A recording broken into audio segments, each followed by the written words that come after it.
ഹരേ കൃഷ്ണ. ഒരു കൃഷ്ണാനുഭവം എല്ലാവരുമായി പങ്കുവെക്കുന്നു. വേലൂര് വെങ്ങിനിശ്ശേരി കുറൂരമ്മയുടെ കുഞ്ഞു കൃഷ്ണൻ്റെ ഒരു ക്ഷേത്രം ഉയർന്നു വന്നതിന് പിന്നിൽ ഒരു നാടിൻ്റെ മുഴുവൻ അനുഭവങ്ങളുണ്ട്.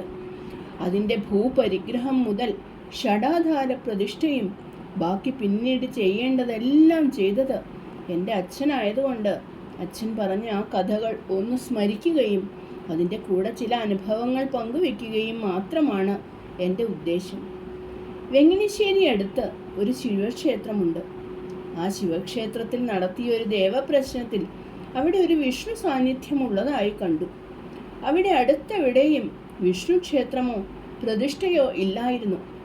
പിന്നെ ഇതെങ്ങനെ എന്ന് അന്വേഷിച്ചു തുടങ്ങിയപ്പോൾ അവിടെ പലർക്കും ഒരു ചെറിയ കുട്ടിയുടെ സാന്നിധ്യം അനുഭവപ്പെട്ടിട്ടുള്ളതായി കേട്ടു. അതിൽ പ്രധാനപ്പെട്ടത് ഒരു വലിയ ഒഴിഞ്ഞ പറമ്പിനടുത്ത് താമസിക്കുന്ന ഒരു ക്രിസ്ത്യൻ്റെ അനുഭവമാണ്. അയാൾ തെങ്ങിൻ്റെ ചുവട്ടിൽ ഉണ്ടായിരുന്ന ഒരു കുഴിയിലിടാനോ മറ്റോ ഈ അടുത്തുള്ള ഒഴിഞ്ഞ പറമ്പിൽ നിന്ന് കുറച്ച് മണ്ണെടുത്തു. അന്ന് രാത്രി അയാൾ ഉറങ്ങാൻ കിടന്ന് കണ്ണടച്ചപ്പോൾ ഒരു കുട്ടി അടുത്ത് വന്ന് എൻ്റെ മണ്ണെടുത്തു അല്ലേ, അതെനിക്ക് തിരിച്ചതാ എന്ന് പറയുന്നതായൊരു തോന്നൽ. കണ്ണ് തുറന്നു നോക്കിയപ്പോൾ ആരുമില്ല. ആ കുട്ടിയെ ആ ഭാഗത്തൊന്നും ഇതിനു മുമ്പ് കണ്ടിട്ടുമില്ല.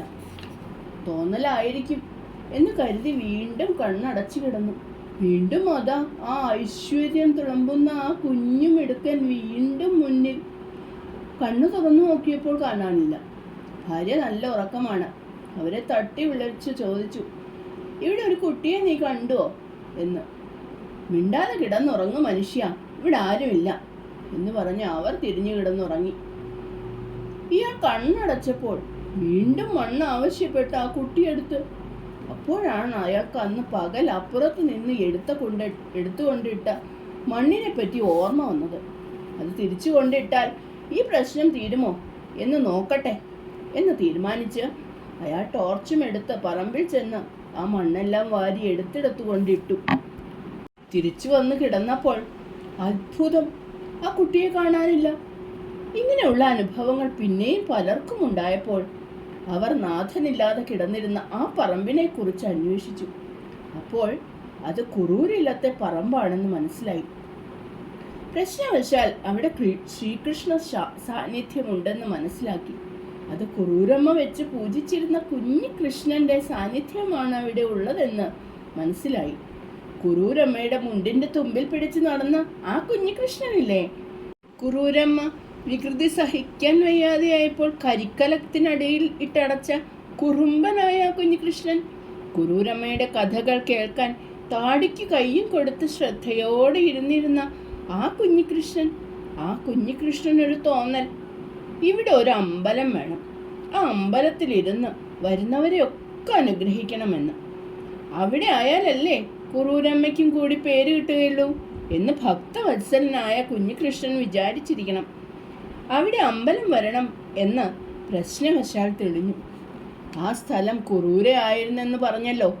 കുറൂരില്ലത്തുള്ളവർ ആ സ്ഥലം അമ്പലത്തിന് വേണ്ടി വിട്ടുകൊടുത്തു.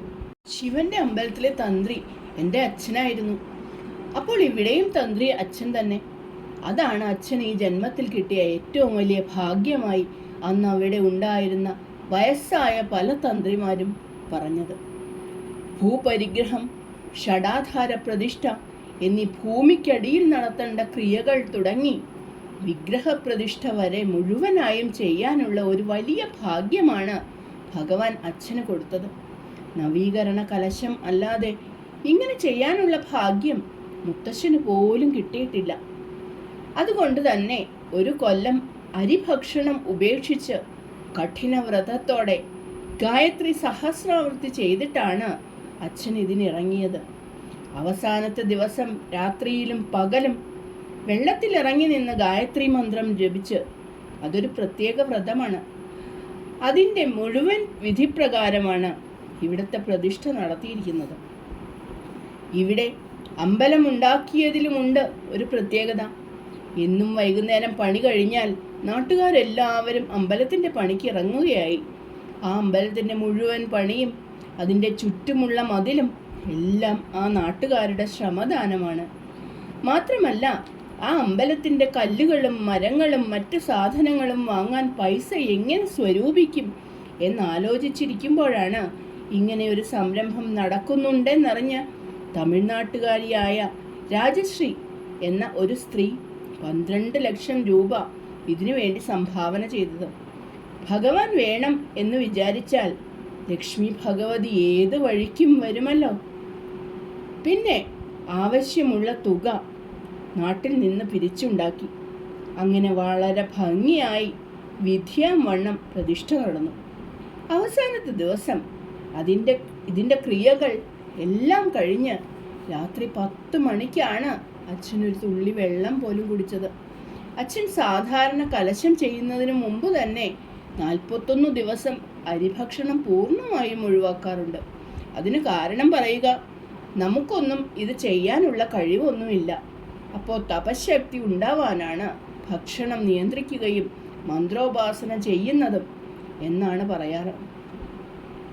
ഇവിടെ ഒരു അമ്പലത്തിലെ പ്രതിഷ്ഠയുടെ മുഴുവൻ ക്രിയയും ചെയ്യാനുള്ള ഭാഗ്യമല്ലേ കിട്ടിയിരിക്കുന്നത്. അപ്പോൾ തപസ്സിൻ്റെ കാഠിന്യവും കൂട്ടി. അങ്ങനെ ആ മഹത് കൃത്യം ചെയ്യാനുള്ള മനഃശക്തി ഉണ്ടാക്കിയെടുത്തു.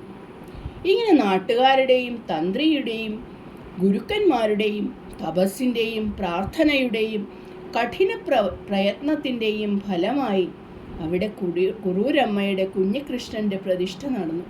അവിടുത്തെ മാസപൂജയ്ക്ക് പോകുമ്പോൾ അച്ഛന് പലപ്പോഴും കുഞ്ഞികൃഷ്ണൻ ബിംബത്തിൻ്റെ പുറകിൽ നിന്ന് എത്തി നോക്കുന്നതായി തോന്നാറുണ്ട്. അച്ഛനെ ആശുപത്രിയിൽ കൊണ്ടുപോയപ്പോൾ അന്ന് രാത്രി വളരെ അശാന്തമായ മനസ്സോടെ കരഞ്ഞുകൊണ്ടുറങ്ങാൻ കിടന്നപ്പോൾ കുഞ്ഞികൃഷ്ണൻ അടുത്ത് വന്ന് സമാധാനിപ്പിച്ച് അച്ഛൻ്റെ വളരെ ചൈതന്യവത്തായ രൂപം മനസ്സിൽ തെളിയിച്ചു തന്നത് ഇന്നും എനിക്ക് ഓർമ്മയുണ്ട്. അച്ഛൻ ശരീരമല്ല, ചൈതന്യമാണ് എന്ന ഭഗവത്ഗീത തത്വം എനിക്ക് കുഞ്ഞികൃഷ്ണൻ നേരിട്ട് കാണിച്ചു തന്നതാണെന്ന് തോന്നുന്നു. ഇല്ലത്തെ കുറൂരമ്മ കഥ പറഞ്ഞു കൊടുക്കണം. അത് കേട്ടിരിക്കുന്ന കുഞ്ഞികൃഷ്ണൻ്റെ ചിത്രത്തിൽ കണ്ട അതേ രൂപമാണ് ഞാനും കണ്ടത്. എന്നും ഉറങ്ങാൻ കിടക്കുമ്പോൾ കുഞ്ഞികൃഷ്ണൻ്റെ അടുത്തിരിക്കുന്ന അച്ഛനെ ഉള്ളിൽ കാണിച്ചു തന്ന് എന്നെ സമാധാനിപ്പിക്കുമായിരുന്നു. പ്രതിഷ്ഠിച്ച തന്ത്രി ദേവന്റെ അച്ഛനാണെന്നല്ലേ സങ്കല്പം. എന്നും എൻ്റെ അടുത്ത് വന്ന് നമുക്ക് അച്ഛനെ കാണാൻ പോകണ്ടേ എന്ന് പറഞ്ഞ് എൻ്റെ കൈ പിടിച്ചു കൊണ്ടുപോയി ചൈതന്യ സ്വരൂപനായ അച്ഛനെ അടുത്തിരുത്തി ആ വികൃതിക്കുട്ടൻ അച്ഛൻ്റെ മടിയിൽ കയറിയിരിക്കും. എന്നിട്ട് എന്നോടൊരു ചിരിയുണ്ട്. ഇപ്പോൾ ഞാനാണല്ലോ അച്ഛൻ്റെ കുട്ടി എന്ന ഭാവത്തിൽ എന്നെ ഓപ്പോളെ എന്ന് വിളിക്കുന്നതായിട്ട് തന്നെയാണ് അനുഭവം. ഇപ്പോൾ ഓപ്പോളല്ല, ഞാനാ അച്ഛൻ്റെ പുന്നാരക്കുട്ടി കേട്ടോ എന്ന് എന്നെ തോണ്ടിക്കൊണ്ട് ഇടയ്ക്കിടയ്ക്ക് പറയും. എന്നിട്ട് ഇടയ്ക്ക് ഒരു വെല്ലുവിളിയുമുണ്ട്. എൻ്റെ കൂടെയാണോ ഓപ്പോളുടെ കൂടെയാണോ അച്ഛൻ പോരുന്നതെന്ന് നോക്കാലോ എന്ന്. ഞാൻ തോറ്റുപോയി എൻ്റെ കുഞ്ഞീഷ്ണ, നീ തന്നെ ജയിച്ചു. എൻ്റെ അച്ഛൻ ഞങ്ങളുടെ 2 മക്കളുടെ പിടിവിടിവിച്ച് നിന്റെ കൂടെ വരാൻ തീരുമാനിച്ചപ്പോൾ വിങ്ങി പൊട്ടിപ്പോയെൻ്റെ മനസ്സ്. പക്ഷെ കുഞ്ഞീഷ്ണ, അങ്ങനെ അങ്ങോട്ട് വിടാൻ തീരുമാനിച്ചിട്ടില്ല കേട്ടോ ഞാൻ. നിങ്ങളെ 2 പേരെയും ഒരുമിച്ച് ഉൾക്കൊള്ളാൻ പറ്റുന്ന ഒരു വലിയ ഹൃദയമുണ്ട് എനിക്ക്. അങ്ങോട്ട് ഞാൻ നിന്നെ കയറ്റുന്നു. നിന്റെ കൂടെ എൻ്റെ അച്ഛനും അതിനുള്ളിലേക്ക് കയറുമല്ലോ. ഇനി നിന്നെ ഞാൻ ഒരിക്കലും ഈ ഹൃദയത്തിൽ നിന്ന് ഇറക്കി വിടില്ല. നമുക്ക് എന്നും അച്ഛൻ്റെ മടിയിലിരുന്ന് കഥ കേൾക്കാം, കവിതകൾ കേൾക്കാം, ഊറ്റു ചെല്ലുന്നത് കേൾക്കാം, ഭാഗവതം ഭംഗിയായി വായിക്കുന്നത് കേൾക്കാം. ആനന്ദലബ്ധിക്ക് ഇനി എന്ത് വേണം? ഈ കുഞ്ഞികൃഷ്ണൻ ആര് വിളിച്ചാലും അവരുടെ ഹൃദയത്തിൽ സ്ഥലം കണ്ടുപിടിക്കും ട്ടോ. കുറൂരമ്മയെ പോലെ എന്ത് സഹായത്തിനും കുഞ്ഞീഷ്ണൻ കൂടെയുണ്ട് എന്ന ബോധം ഉണ്ടാക്കിയെടുത്താൽ കുറൂരമ്മയെ പോലെ ഉണ്ണി എന്ന് ഹൃദയത്തിൽ തട്ടി അഹങ്കാരലേശമില്ലാതെ വിളിക്കാൻ കഴിഞ്ഞാൽ ആ ഉണ്ണിക്കുട്ടൻ ഓടി വരും. ഒരു സംശയവുമില്ലാതെ നേരെ ഹൃദയത്തിലേക്ക് അങ്ങോട്ട് കയറും. എന്നിട്ട് ഇനിയിപ്പോൾ എന്ത് കുറുമ്പാ കാട്ടണ്ടേന്ന് ആലോചിച്ചിട്ടുള്ളൊരു ഇരിപ്പാ. എന്ത് വിഷമം വന്നാലും ആ നിമിഷം സഹായത്തിനെത്തും. ആ കുഞ്ഞികൃഷ്ണനെ ഉള്ളിലേക്ക് എടുക്കാൻ കഴിഞ്ഞാൽ ഭാഗ്യമായി, ജന്മസാഫല്യമായി. ഹരേ കൃഷ്ണ.